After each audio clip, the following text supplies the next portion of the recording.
सबसे दुख की बात यह है कि उनके पिता का निधन लगभग 20 वर्ष पहले हो चुका था और 2 बहनें हैं उनका और एक माँ है।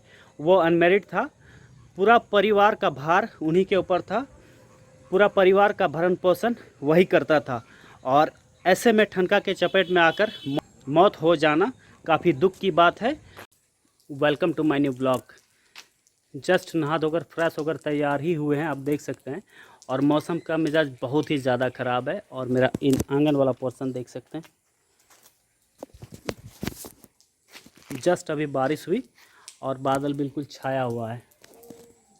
अब जा पाएंगे कि नहीं पता नहीं। जाना तो एक जगह था फील्ड, फ़िलहाल चलते हैं थोड़ा बाहर।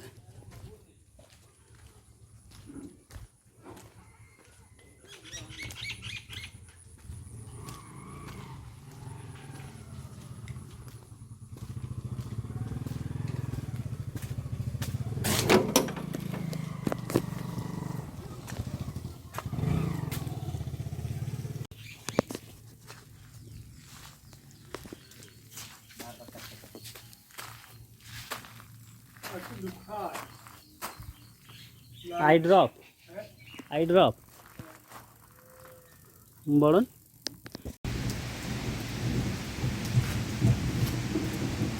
बारिश शुरू हो गई, देख सकते हैं।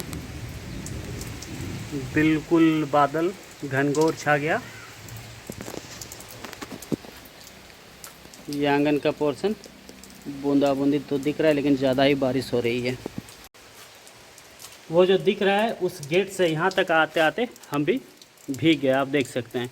तो ऐसे में फील्ड नहीं जाना ही मुनासिब है, क्योंकि बाहर जाके फंस जाने से बेहतर है घर पर ही रहना। बहुत बुरा लगता है जब ड्रेस वगैरह खोल के घर पर बैठना पड़ता है। कहीं जाने का तैयारी कर रहे हैं और ना जाना पड़े। ऐसे मौसम में ना जाना ही तो बेहतर है। और बारिश किस प्रकार हो रही है आप देख सकते हैं। ये छत का पानी गिर रहा है। नहीं जाना बहुत बढ़िया डिसीजन था। जाते और निकल जाते तो शायद कहीं ना कहीं फंस ही जाते हैं। बहुत बढ़िया किए। और ऐसा बादल छाया है, लग रहा है कि ये बारिश छूटने वाला अभी नहीं है। और ये 2 दिन से ऐसा ही हो रहा है, बारिश रुक रुक कर हो ही रही है। लेकिन कुछ किया नहीं जा सकता। आप कितनों तैयार रहिए, कुछ भी रहिए, प्राकृतिक जो चाहेगा, ऊपर वाला जो चाहेगा वो तो होगा। और ये प्राकृतिक देन है, तो हम लोग इसमें कुछ कर भी नहीं सकते हैं। वेट एंड वॉच कर सकते हैं। और देख सकते हैं बारिश किस प्रकार रफ्तार पकड़ रही है। सबसे एक बेहतर चीज़ है वो है बिजली का नहीं चमकना। वो बिजली नहीं चमक रहा है।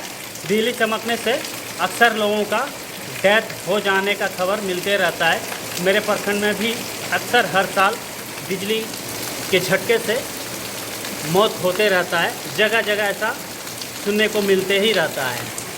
और देख सकते हैं बारिश ने किस प्रकार रफ्तार पकड़ा है। पानी यहाँ तक आ रहा है।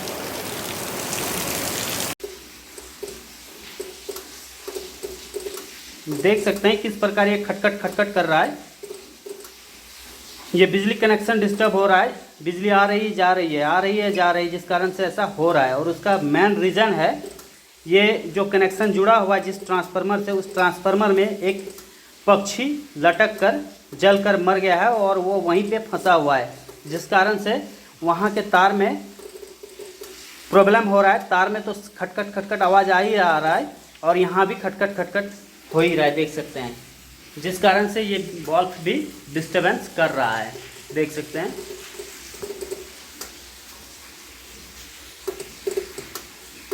हो रहा है ना।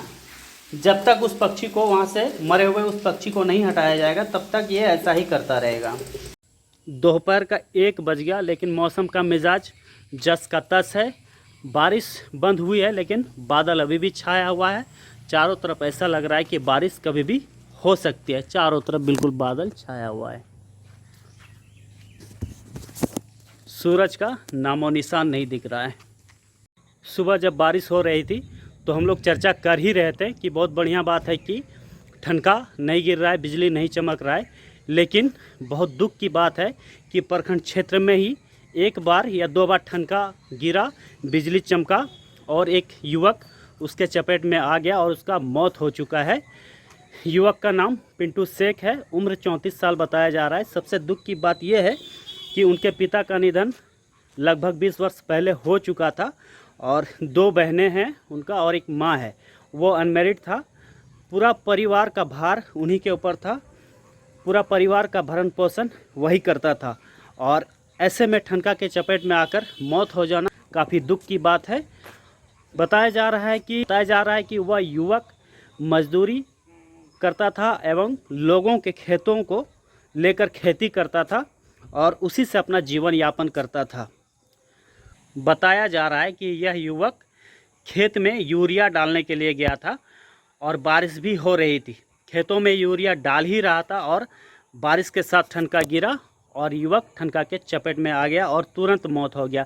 हालांकि जिंदा रहने के आस में उन्हें पश्चिम बंगाल के सिवड़ी सदर अस्पताल ले जाकर भर्ती कराया, जिसके डॉक्टरों ने जांच करने के बाद मृत घोषित कर दिया है। यहाँ के थाना प्रभारी से पूछने पर बताया कि युवक के शव को पोस्टमार्टम के लिए भेज दिया गया है। हालांकि युवक को आपदा राहत के तहत 4 लाख रुपये का मुआवजा राशि देने का प्रावधान है, लेकिन 4 लाख रुपया मुआवजा राशि प्रावधान है, उससे परिवार का दुख का भरपाई तो नहीं, लेकिन कुछ हद तक सांत्वना मिल सकता है। 2 बहनें हैं, बड़ी बड़ी बहन है, शादी होने लायक दोनों बहनों का उम्र है और ऐसे में पूरा परिवार का जो अभी वर्तमान में छाता बना हुआ था वो छाता उजड़ गया। तो क्या बीतता होगा उसके घर में, ये आप सोच सकते हैं। जब बारिश हो रही हो ना तो आप पेड़ों के नीचे नहीं रहें, खुले खेत में नहीं रहें, हो सके तो घर पर रहें और सेफ रहें, ताकि आप हैं तो दुनिया है, आप हैं तो काम है, आप ही नहीं रहेंगे फिर काम क्या कीजिएगा।